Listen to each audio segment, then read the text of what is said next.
We are turning our attention now to an industry that is the lifeblood of our economy, a sector that put Namibia on the world map, the tourism. But right now, that industry is facing a serious and worrying challenge.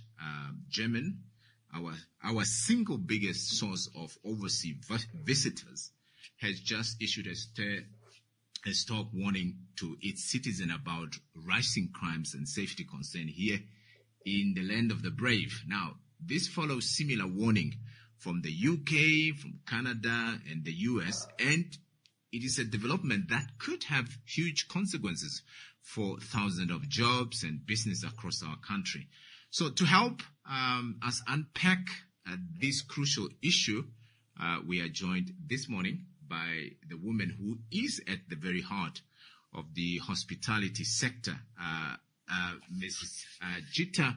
I don't know whether I'm pronouncing your surname well. Paetzold is the CEO of the Hospitality Association of Namibia, HAN.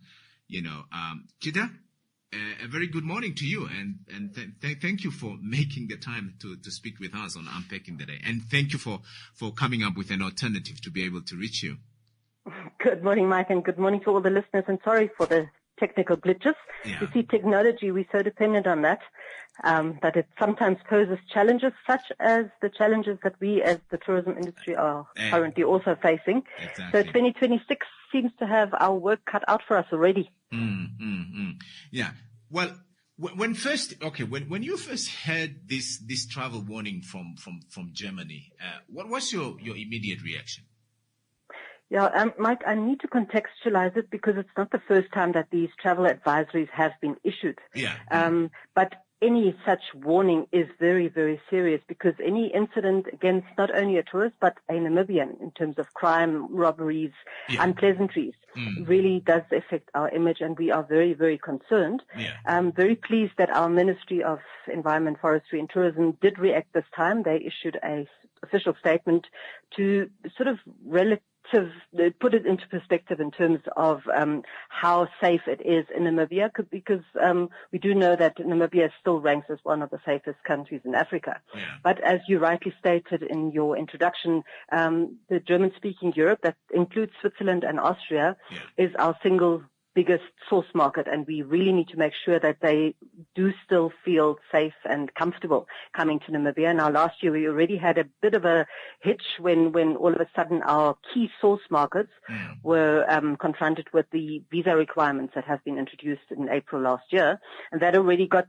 some of our key source markets, sitting upright and asking questions as to the reason behind this. Yeah. Any added negative publicity, such as this most recent travel advisory, which the German Foreign Ministry does on a regular basis whenever something happens to their nationals. So if a tourist gets robbed in Timbuktu, in Canada, wherever, and they obviously report it to the local foreign missions or the embassies, and they then record these incidents, and according to the number of reports anywhere in the world, they would then issue these travel warnings to their nationals. Yeah. Travel warnings don't only include crime, but also, as you know, political unrest, instabilities as such. So this is not something specific to Namibia. It's happened all over in the world. This is something they do all over the world, isn't it? That's right. And you would see that the reports that recently were issued was that Namibia has joined a list of countries where these travel advisories have been changed by the German government. Yeah. Even a country like Thailand, one of the most popular travel destinations for Germans as well, has now also been listed as sort of, cautionary. Please be aware that there are crime or criminal incidents against tourists happening in Thailand. Yeah. Even countries like Netherlands, you would see, have been raised, and Sweden, because of the political tensions, and very soon I think Turkey's on the list there as well, and Iran anyway is. So political unrest is a key factor. For us, luckily, we have a very stable government. We can be very proud of it, but we need to take caution of these negative reporting crime is a serious concern. Tourists want to feel safe, and Namibia beckons people to come and enjoy the freedom of our country. People love doing their own self-drive tours, but if word is out that you are not safe doing it on your own, then we are risking loss of that very strong market that we currently have. So we need to take care, and it's an all-of-government approach. It's not only the police, it's not only the ministry, and it would not only be private sector. It's all of us together working, joining hands to make sure that we do create an industry or an environment that people, not only tourists, but we all feel safe in. So that should be our key focus for this year. Now, the warning mentioned an increase in crime, especially targeting tourists. So what are you hearing from your members on the ground? Yeah, unfortunately, I've just witnessed some concerns also at the coast because, we were flogged with tourists not only from Europe, but very strongly from our neighboring countries as well. Break-ins in cars, people that just did their purchases before leaving on self-drive tours, left their cars, just quickly pick up a permit for the park, and their cars were broken into and all the valuables taken. That usually includes not only the personal documents and passports, etc., but also cameras and all the nice memorabilia that people would have collected during their trip. That very quickly spreads, and that's the unfortunate side of tourism. We are being sort of monitored and also exposed through social media. So if I've had a negative incident, the normal reaction is for me to share it on my social media post, etc. So that escalates that whole focus on what is happening.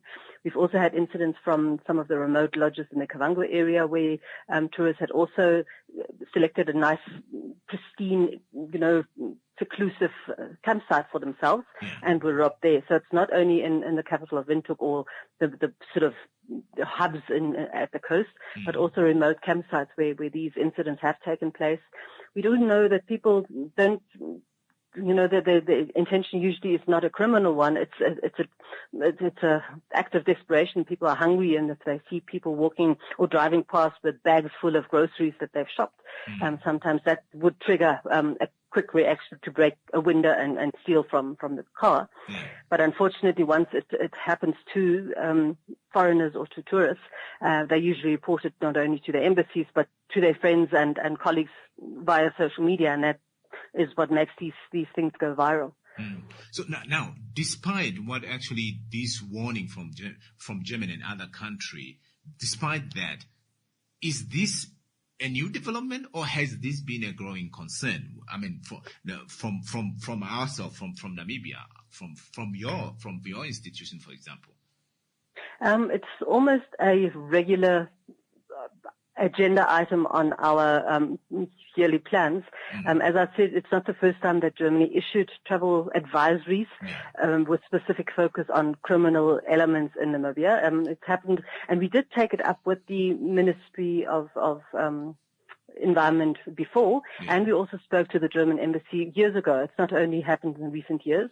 They did explain that it is their duty to inform their nationals, because obviously their role is to ensure that their nationals are aware of dangers or of unpleasantries, etc. So they say they don't do it to spite Namibia. They just do it to be able to share all the information, the relevant information. They would also share information on weather conditions, on health conditions. So crime is not the only focal area of the information that they share with their nationals. But it happened 20 years ago. We also spoke to the media at that time to say, please, would it not be better to post these stories on crime against tourists on page 3, 5, or 10, rather than put it on headline? But unfortunately, you being from the media, you know what sells best. In the same week that these reports or the travel advisory was changed in Germany, we had reports from global travel outlets to say that Namibia has been ranked as the most authentic travel destination. We've had wonderful reports about Namibia being the most sustainable tourism destination, that we have wonderful products, etc. But those kind of headlines always take second place when it comes to ranking of what's important, what makes the news. So yes, we still have lots of things going well for Namibia, but we do need to take very, very strong caution curb the negative incidents. And unfortunately, 2026 is posing other challenges. We see that, prices are skyrocketing. Namibia has been termed one of the most expensive tourism destinations. We've got a limited number of airlines servicing our country, and prices are just escalating. I just spoke to an agent recently, and he says our pricing has quadrupled over the last 5 years. So that already is a huge challenge for us, because tourism is a competitive industry. So if people look at us and they say, okay, for a price tag of $10,000, I get a week in Namibia, but I can get 2 weeks or 3 weeks in Thailand or wherever else, that already is a very, very strong challenge that we are facing. I'm going to follow up with you on that. But first of all, Gitta, when you some of the warning that are mentioned, like for example, being followed from the airport, or the Canada warning also mentioned a financial fraud like credit card cloning and ATM scams. These are quite serious. That something need to be done, isn't it? Definitely. And we do have, we work quite closely with the car rental companies. We're all part of FINATA, which is the Federation of Namibian Tourism Association. So we do share information amongst ourselves and also with banks. So the banks have also been sort of, on the lookout for cybercrime and frauds. Card cloning has been on the cards for the last 20 years, and they seem to spike. We also have people that, try and trick members to say, please, I'm on my way to you, but I've run out of cash. Can you please e-wallet? And those kind of scams are happening. And tourism is always a very easy industry to be targeted, because we work on the trust and the goodwill of people, both the service providers and also the clients that make use of them. And it's a soft target in terms of volatility or the exposure of people in that area, because as you know, tourists always walk around with valuables, be it a camera or a nice smartphone to take photos of, or their passports full, the purses full of money to be able to pay for their services. So tourism is a soft target, it is volatile, and we're so dependent on a good image that, any kind of negative reporting does actually hurt our industry. And that's why we're very keen to see an all-of-government approach to make sure that, like you said in the intro, it is a very, very important economic pillar of Namibia, but very often we seem to forget what it takes to keep that image up and to make sure that Namibia remains that popular destination. We are up for very stiff competition from all over. So it is a challenge, but we are working on it. And as I said, it's not only government's responsibility, it's us as private sector hosting people that also have a responsibility to make sure that the guests know about the soft target elements. And, we do provide, even before they come here, if they do their bookings properly, the car rental companies would sit them down and say, please, be aware of what could happen. Make sure that you don't leave valuables in your car in plain sight of everybody else. Rather leave your valuables in the lodge room or the hotel room when you do the walking. Don't take all your finances with you. So those information pieces do get shared without wanting to scare off people. But it's a general, it happens also in Europe or the Americas, that people actually do need to be reminded of the soft target that the tourism industry actually is in terms of such elements. Now, have you started maybe seeing any cancellation or drop in the new bookings from Germany and maybe other countries since this news broke? Not specifically. I haven't been informed, but I have, even before the announcement was made, been talking to some of the tour operators, and we are a little bit concerned because the general flow of forward bookings for 2026 has been very, very, very slow this year. Last year in November, for instance, I spoke to tour operators and they said, usually our main source market, that's now Central Europe, they start booking for their holidays to Namibia in the second half of the year, well in advance. So by November, December, most of our bookings would have been coming in. And in November last year, one of the tour operators told me that they only had 20% of the normal bookings they would have had in that time. Yeah. So 2026 has started very slowly, and any kind of negative reporting, if people are still deciding whether to go to Turkey this year or to beautiful Namibia, if they look at the travel advisories of their home country, obviously that does have an effect. So we are facing challenges because of the pricing. Visa issue is not specifically mentioned all the time, except for concerns that the process of application is still not as smooth as we would have hoped for.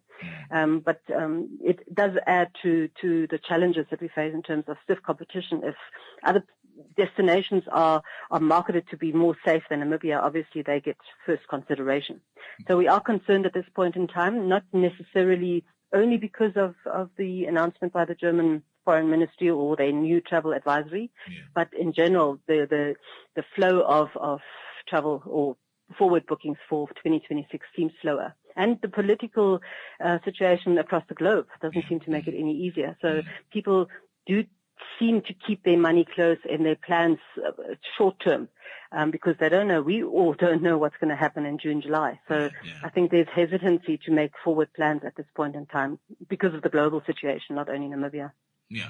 I mean, given all this challenge, you call for all of government approach. So what exactly do you mean by that? And who needs to be on the table? We've had it before that we said, we need that big think tank, that big five of Namibia in terms of safety and security, home affairs, our Ministry of Environment and Tourism, the Namibia Tourism Board, also the Ministry of International Relations and Trade now, because they also help market Namibia. We've got the NRPDB that puts word out there that Namibia is the best country to invest in. If we all were to come together to follow the trend that MEFT, the Ministry of Environment, has now done to issue a public statement, but very often, and I mean, some of the responses that we had after the statement, which we really appreciate, was, if it only remains a printed document and a statement and thus no action, then a statement also is of no use. So we need to actually see government be serious in terms of calling out for a national program to offer safety to everybody, not only the tourists. I don't want to be exclusively focusing on tourists, but we Namibians also want to feel safe. We need to see more visibility in terms of boots on the ground, patrolling, and it all comes at a cost. We're all aware of it, but there has seemed, we had the what was it called, Operation Hoerenkrans, when our late president was still alive. We had these initiatives before. So it's not the first time that we need to refocus our attention on making sure that Namibia is seen as safe and that we are all very concerned and keen to keep safety. The criminal elements do also have a way of developing when economies are tight. We all know that Namibia is still ranked as one of the most unequal countries in the world, and that criminal acts are born out of poverty or desperation. Those factors need to be addressed as well. And we do know, we had 2 years ago in 2024, late 2024 and 25, early 25, we had a number of sessions with the city of Windhoek, for instance, talking about crime and on the streets of Windhoek. The street kids, we not only the Angolan street kids, but we had a problem where street kids were also not robbing tourists, but irritating tourists and, becoming a nuisance at cafes where they'd snatched food from the table, etc.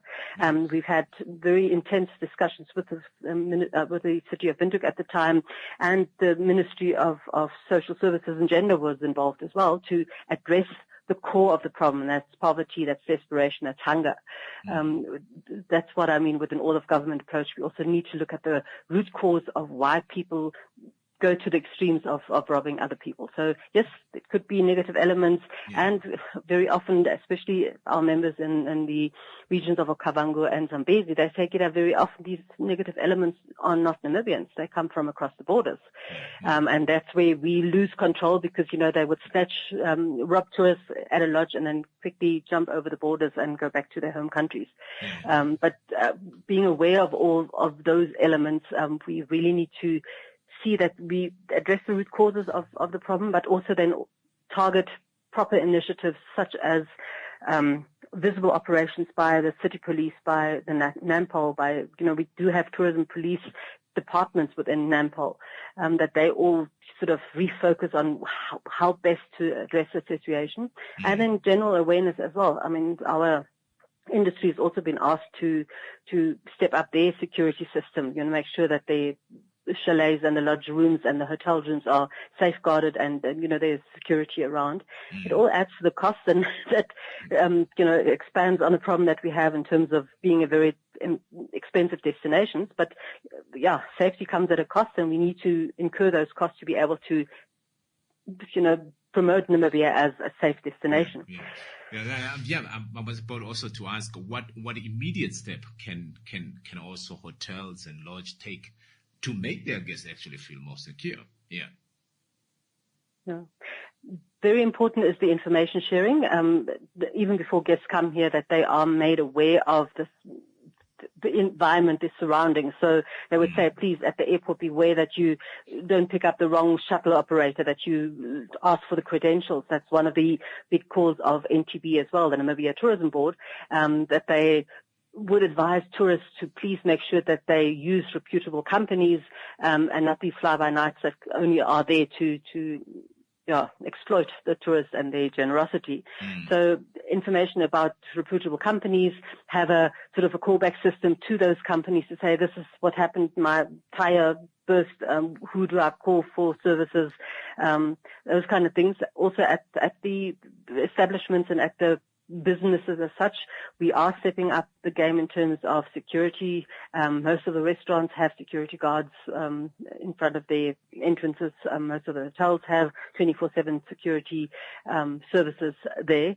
But it's and as I say, a collaborative approach. Tourists also need to be made aware that they should, like somebody said, very often tourists seem to be leaving their brains behind when they fly to Namibia because they've come for a free-spirited holiday. So they should also take some responsibility in terms of ensuring that their property is safe and that they don't expose their wealth and their valuables, because it also entices maybe impromptu criminal beats. So it's information sharing. It's trying to collaborate in terms of making sure that everybody works hand in hand to secure the whole environment is I wouldn't say safe, but convenient and comfortable for people to move in. There's also a challenge. For me, I'm thinking now, how do we balance being honest about the risk with our marketing our country as the safe and beautiful place to visit, given now some of this report. Very true, because and we've had these discussions in the past as well when we talked to city police in terms of extra patrolling and whether to do that with uniformed staff or without uniformed staff. And there was this debate: what do we do? Do we show visible sort of boots on the ground? I do know that people take exception to the fact that at some of the key hotels here in the city of Windhoek, some of the security guards actually were around with heavy armed guns across their shoulders. That I don't know whether that's appealing to tourists, whether they would feel safer or threatened by that. So it has been a challenge, Mike. We have not found an ideal answer to that. But as you say, the balance needs to be struck. People need to be made aware that Namibia is a country like any other country, that, the world is not a haven. We don't have 100% security or safety anywhere in this world. Namibia still ranks better than other countries, I would say. But it's a continued effort to ensure that we remain honest and authentic to our visitors, that we do tell them, listen here, be aware that there might be some unpleasantries on the way. Just be on the lookout. Keep your eyes open. I know that there are heavy reports currently in Cape Town as well, where people are warned not to take strange shuttles, or even if they do, they self-drive cars from the airport in Cape Town via Khayelitsha to the city centre. But there have also been serious incidents. So Namibia is one of many countries where these challenges are now being refocused on. We just need to be open about it and be proactive in terms of what we can do to provide the safety, what we can tell our clients to be aware of, and also to caution them not to do the irresponsible thing in carrying all their valuables in plain sight to everybody else.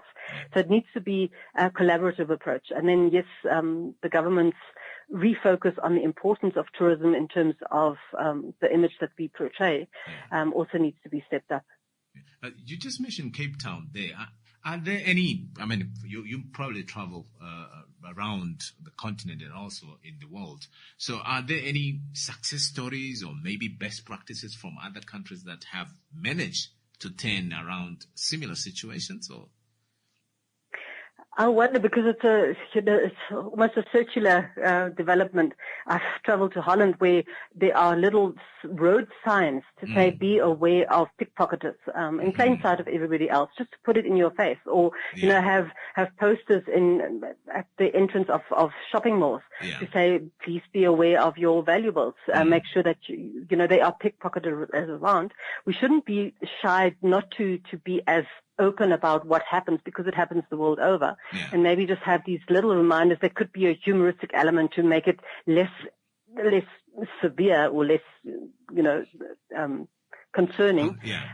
But it is an international phenomenon, and you know, at the airport, for instance, you would see at international airports as well, very often with the announcements of which flight is coming in now, they would then add information: please don't leave your suitcase unattended, be aware of, and also call on the responsibility of the clients themselves to ensure that they keep their property safe. So the blame is not only to be put on a country or the service providers that we in the tourism sector take as our responsibility, but also for us to share that responsibility with the clients and to make them aware to just be responsible about their movements and also their activities. No, I believe the Ministry of Environment, Forestry and Tourism is working on a new tourism master plan. So what is the one thing you hope it includes to address this? The Tourism Spatial Development Plan is a very, very enthusiastic document. We've actually helped Ministry work through it and made our input. It's attempting to put tourism on the map really as one of the key pillars. As you rightly said, it is some industry that provides jobs not only in the capital city, but across the whole country, especially in remote areas where there's almost no opportunity for anything else. Tourism really is the goose that lays the golden eggs if we do it right. And the spatial plan actually has elements of regional development and more inclusivity in terms of tourism development, which is key. And I think what would help if more people were to be aware of the benefits that tourism have, even if you don't have a job directly linked to company XYZ in tourism, but that because your aunt or your uncle or your brother is working for a lodge in the remote area, that you benefit from it, that all of us as Namibians are aware that, you know, if my country is seen as the safest destination across the African continent or the globe, that I benefit. We were hoping also, and then not only with the Ministry of Environment, Forestry and Tourism, but also with other key stakeholders, that we build an ambassadorship for all Namibians, that we all become ambassadors to our own countries, be aware of the importance that tourism has. I think that's where we've failed dismally until now, is to make all Namibians understand the value and the importance of tourism, because tourism brings people to this country that don't own or earn their money in Namibia. They bring foreign money and spend it on us. And I think that realization, if more people were to realize that, you know, treating tourists well and having more tourists come into this country would at the end of the day mean more money in my pocket, even if it's indirectly because I only sell newspapers. But, you know, the more tourists buy newspapers from me, the better for me, whether I have a job in tourism or not. I think if we get that message across to the Namibians, we might have addressed, people see tourism as, it's, you know, the industry for the few, by the few, that kind of thing. And I think the Tourism Spatial Master Plan that the ministry is currently hopefully going to launch very soon, we were hoping for that in December already, that would also speak volumes in terms of the importance of tourism and the inclusive nature that tourism actually has in terms of offering benefits and offering opportunities to all Namibians. Before I let you go, then, if you could get one message directly to the decision makers in government, what would that be? Yes, it's easy. Tourism is the most sustainable industry that we do have. And I mean, we had that accolade in one of the international reports recently, not only the most authentic tourism product that Namibia offers, but also the most sustainable. If we do it right, tourism could actually be a money spinner and a job creator and an opportunity provider for Namibia for good, for the next centuries and millennia to come. All the other industry, be it mining, be it fishing, be it agriculture, seem to be finite because there's just so much gold underneath the ground. There's just so many diamonds offshore and onshore. But tourism is an infinite industry if done right. And I think given that accolade, basically, I still believe that government hasn't completely realized or recognized the full potential that tourism has, and hence we always take second place when it comes to the focal areas, invest in Namibia and then all the other big economic pillars, which we don't want to negate. And Han has in the past actually had wonderful partnerships with the mining industry because we can work hand in hand, mining tourism being one of the beautiful stories that this country can tell. So it's not as though we are against any other economic sector, but we feel that we need to be seen as equal partners, and tourism needs to be also recognized for the threat that we see in terms of quick fix developmental exploration of certain areas for the whole world coming to dig up Namibia for. And we don't know what the ultimate impact of those activities, those explorations will be. Do they rehabilitate? Do they fix up what they do? Or will it be ruined forever? And we do have very pristine areas. We do have very, very fragile environmental regions, and our desert adapted animals are a key focal area where we are having to debate and consider legal action in terms of making everybody aware of the importance of sometimes even ring-fencing certain areas for the protection and the conservation for our beautiful Namibia. Yeah. And I think that's my key message. We want to make sure that everybody is aware of the sustainability aspect and the need for us to conserve Namibia for our generations to come. Mm-hmm. And despite all this, Gitta, do you remain optimistic about the future of tourism in Namibia? Definitely, all things being equal, we do foresee, and whether it's growth that we want to see or whether it's the establishment of a positive image. Han is and I'm currently actively processing the statistics for December, and with it obviously then the fourth quarter and the review of 2025. And I already know that we might not see a growth from 2025 to 26 or from 24 to 25, but maybe growth in numbers is not what we should be after. We should be for the establishment of a key and just sort of a constant information and influx of high-level tourists. Yeah. Sometimes it's not the numbers, but it's the quality of services and the quality of tourists that we want to have here. Yeah. Namibia needs to be respected for what it is, so we don't need to see mass tourism here. That's one of the swear words that we in Namibia never want to be able to use. So going forward, we are really concerned to ensure that we develop the Namibian tourism industry for the right reasons, that we have rather high-end, high-quality, but low-impact tourism going forward. People that come here to respect what we do. Remember, we are there not only to provide beds and routes through Namibia. We want to have people really experience Namibia for the depth that we have in terms of the engagement with the people. We want people to travel with purpose, to travel with meaning. We want them to take something home that enriches themselves forever. So it's not the quick fix. It's not they've been there, done that, got the t-shirt, go home. We want to have meaningful engagements. And I think if we all put our heads together, and that's what the Tourism Spatial Master Plan is also looking at, is that we provide people with a meaning, a reason to come to Namibia and not anywhere else. Yeah. Anything else I might not have asked you that you deem to be information for our listeners? Yes, tourism is currently going into the green season. Namibia has really been endowed with very good rains, and I've spoken to some people. Remember, the Etosha Pan now is beautiful and green. It must be, Green season is also a word that we use for, other people would say low season in tourism. Remember, in from January to June, not many Europeans travel because their peak travel time is starting July until November. Yeah. Green season's there for the Namibians to explore their own country. So take the opportunity provided by many of our companies that do provide specials for Namibians to travel their own country. Namibia is as beautiful as it can be at the moment. Beautiful sightings, beautiful specials that there are out there. So Namibians, and that would also help us make Namibians ambassadors of their own country, because it's only when you know your own country that you can actually speak to other people about the beauty of our country. So an invitation to Namibians to also make sure that they travel in their own country and start loving and promoting it as well.